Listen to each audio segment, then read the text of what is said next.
Assalamu alaikum. Je m'appelle Babacar Ndiaye. Je suis habitant de la SICAP Baobab. Je suis résident depuis 1994. Bien sûr, dans les années 80, j'ai fréquenté cette localité. Donc, j'en veux pour preuve l'actuel chef de quartier, c'est lequel je me rendais le plus souvent. Dieu a fait que je suis revenu en 1914 et c'est ici que j'ai pu acheter ma maison. Depuis lors, je fréquente cette mosquée. Et la genèse de cette mosquée date depuis 1980. C'est la date de l'inauguration qui a été célébrée. Et feu El Hadj Abdoulaye Sy Dabakh, c'est lui qui a inauguré avec nous cette mosquée. Et il a installé comme imam ratib, imam Diop, imam Ousmane Diop. De là où je vous parle, j'avais des voisins. Je suis voisin de Serigne Mansour Sy Borom Darij. Donc c'est lui qui est le propriétaire de la maison à côté. Il avait ses talibés qui résidaient dans cette maison, des oulémas. Il les a adjoints de joindre la mosquée en tant que second. Donc c'était Imam Ibrahim Sen et Imam Kébé. Donc vraiment avec bonne convivialité, tout se passait très bien. À l'époque, feu El Hadj Khali Gueye, c'est lui qui dirigeait les structures de l'école. Il y avait une école coranique. Bon, donc vraiment on était bien partis. Et il y avait des cadres dans ce quartier.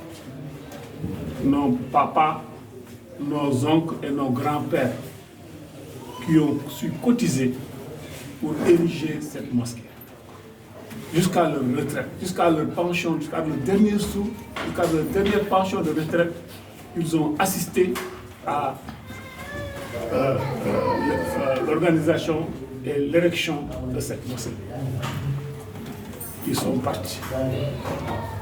La plupart de ces membres fondateurs de cette mosquée sont partis. On est restés, nous, en tant que jeunes, pour animer la mosquée. Par les prières, par les zikr, etc. Bon. Depuis je pense que depuis 1979, on a eu des remous. Et ce remous est causé 2017, je pense. Oui. Donc, c'est un gars qui fréquentait le quartier, qui nous a rendu la vie difficile. Et on ne sait pas vraiment comment nous en départir. Il nous a... Moi, j'avais alerté. Il y a plus de 20 ans, j'ai alerté l'imam. Parce qu'on avait formé un comité de gestion pour l'école. Il était parmi les enseignants. Et on a remarqué des trous de gestion. Et il était impliqué.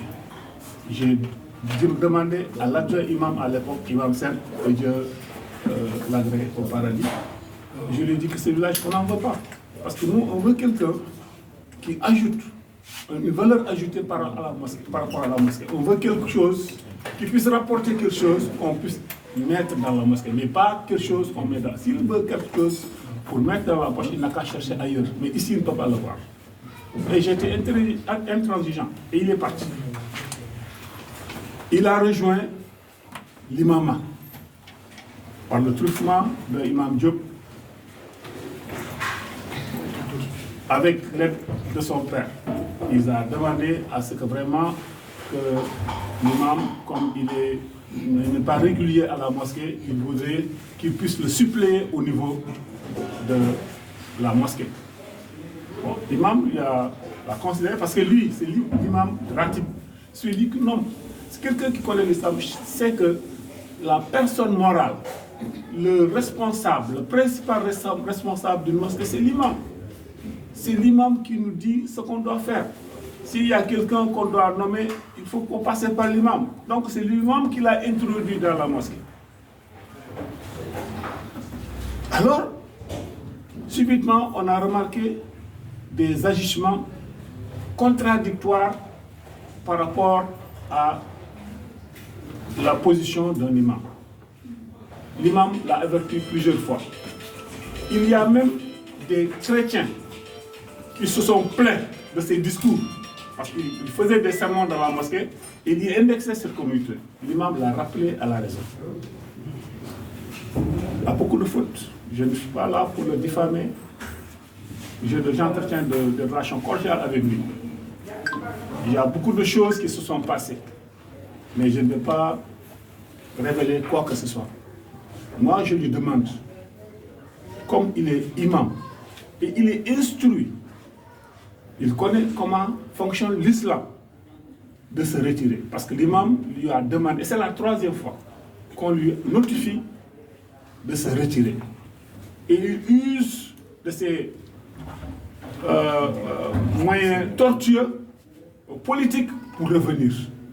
Mais je pense que cette fois-ci, il doit se retirer. Parce que s'il ne se retire pas, on va le poursuivre.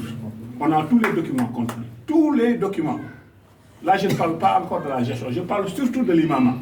L'imam a noté des fautes de conduite pour diriger une mosquée. Et il lui a demandé, il a retiré de la liste des gens qui suppléent l'imam. C'est tout, c'est l'imam qui prend la décision. Il n'est pas nommé, il n'y a personne qui l'a mis ici. Ce n'est pas un truc politique. Parce que quelquefois les gens ils confondent la politique et la religion. C'est pas ça. C'est pas ça.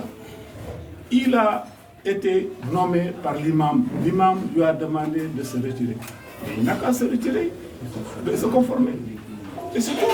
Parce qu'il y a d'autres imams qui sont là et qui sont sous l'autorité de l'imam.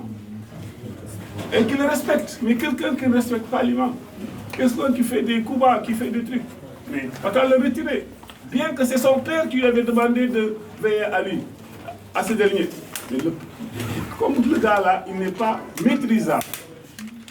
Il n'est pas maîtrisable parce que, bon, il est ambitieux, il est dans la politique. Il n'a qu'à continuer dans la politique et rester notre mosquée dans la paix et dans la quiétude. C'est tout ce qu'on demande. On ne peut pas aller au-delà. Il y a beaucoup de choses qu'on pourrait lui reprocher. Et moi, ce n'est pas ce moment de point de presse. Je vais divulguer ce qu'on a contre lui, ce qu'il a fait, ce qu'il n'a pas fait. Non, ce n'est pas à moi de le dire. Je lui demande tout simplement de se retirer. Et nous allons contacter Tivaouane. Je suis sûr que son marabout, Serigne Moustapha Sy, fils de Serigne Abdou Aziz Al Amin, s'il entend ça, il va le rappeler à la raison. On ne va pas se tenir là, on va continuer, on va aller jusqu'au gouverneur. On a eu l'injonction du préfet pour ne pas organiser cette conférence de presse au niveau de la mosquée. Ok, pas de problème. Mais restons-en là. Parce que l'autorité n'a pas le droit de s'immiscer dans les affaires religieuses. On n'est pas en tension, il n'y a pas de querelle, il n'y a pas de problème. Il y a une décision qui a été faite par l'imam et il faut la respecter. C'est tout ce qu'on demande. On ne veut pas de problème. Voilà. Donc je pense que j'ai été un peu long. Tu ne peux pas forcer les man par force la religion. Mais dans quel monde on a vu ça? Vous pensez que cette affaire est politisée parce que vous voulez faire la conférence là-bas, malheureusement ça a été interdit par la police. Est-ce que vous pensez qu'il y a la main des autorités? Non, je n'accuse personne. Je n'accuse personne. Les autorités, ils sont dans leur droit. C'est normal. Parce qu'on n'a pas fait de déclaration, on n'a pas demandé d'autorisation, c'est normal. Parce que s'il y a des problèmes, nous sommes responsables. Donc c'est pour cela qu'on a demandé à ce qu'on fasse le communiqué de presse à l'interne, au niveau de notre maison. Donc voilà, et j'espère que... Voilà.